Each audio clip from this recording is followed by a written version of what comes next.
Hello friends, how are you all? I'm Nupur. Welcome everybody to my YouTube channel Nature at the Very Core of Science. As you can see that I'm very much interested in US history and I'm sharing stories, some incidents, some reporting from that great era. Now today also I'm just going to have one such story, and the name of the story is Getting By in West Virginia During the Depression. This is written by Kate Pemberton. As an introduction, I can tell that jobs for women during the Great Depression were very limited, almost non-existent. And men were considered the primary wage earners of a family, so what work there was almost always went to them. Women were left with only the most menial jobs. So we will see from the extract, which is from Making Do, how women survived the 30s. And it's written by Jane Westin, who talks to her aunt, Kate Pemberton, about what it was like to be a young woman trying to find work in that time, that means in the 1930s. So let's see how the story goes. I was 16 on Wednesday, and on Friday, I was graduated from Fairview High School. It was May of 32. The mines were shut down, and when the coal mines are down in West Virginia, nothing is moving. I think the Depression must have lasted 20 years in West Virginia. There were no jobs for 16-year-old girls in Fairview. Nobody in that town had a steady job except the mailman, and he made $32 a month. We all thought he was very rich. So I started doing odd jobs. Anything I could find. I cleaned house and canned tomatoes. The very first job I had was washing jars because I only weighed 95 pounds and my tiny hand could get all the way into a jar. I worked for a quarter here and 30 cents there. Finally, people in Fairview didn't even have a quarter to pay me, so I started hitching rides into Fairmont about 10 miles away. Early Styles used to work in the car barn, and he would give me a ride if I got out on the road early enough. I had to bum.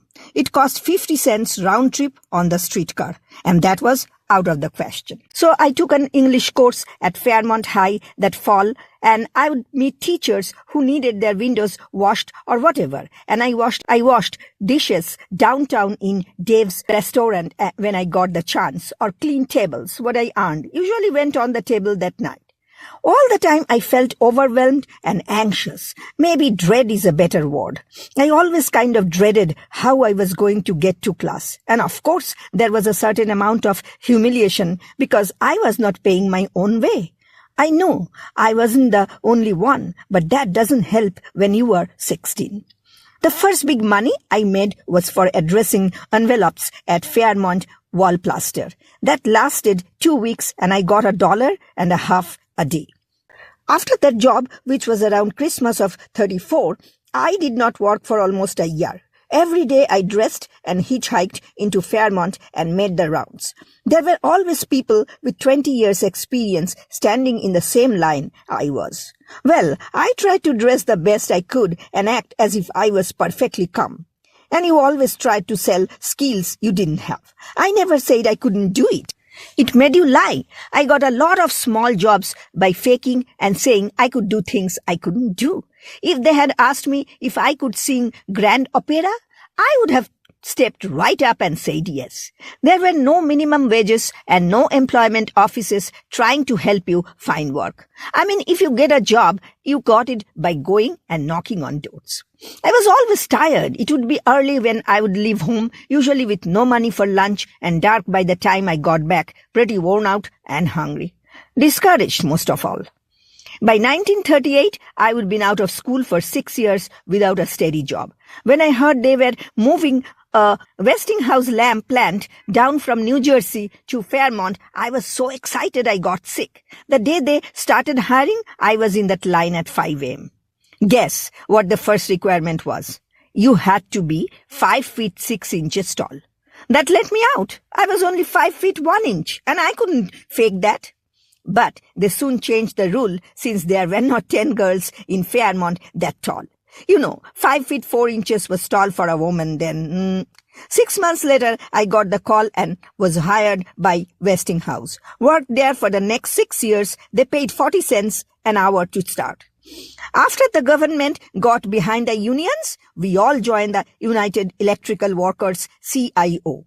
Westinghouse tried to keep us from going union, said they would take good care of us. But we found out the girls up north had a union and were making $1 an hour, while we only made 40 cents. What Westinghouse said after that was not very convincing. The whole plant was predominantly female except for the supervisors. When our local was formed, there was only a handful of men, but the women elected all men officers. It never occurred to us that we should not, but there was a gradual change. Our second set of officers had one woman. The third time, we elected all women officers and I became business agent. Well, that was unheard of for a woman because that meant I was chief union negotiator at Westinghouse, and that just didn't happen. It made the papers and they got me out to WMMN to talk about it on radio because it was such a big deal. I was considered very aggressive by some of the other women, but it seemed natural to me because my father had backed the suffragettes and he always said Eleanor should have been president because she was smarter than Franklin. And when he was elected mayor of Fairview on the socialist ticket, mind you, he appointed Edna Yates as water commissioner. You know, the sky fell. A man had always had that job. Because of my pop, I grew up with a feeling that it was great being a woman. We sure did not call ourselves women's libers, but there was a change in the late 30s, especially among union women. We started considering ourselves capable of exerting authority.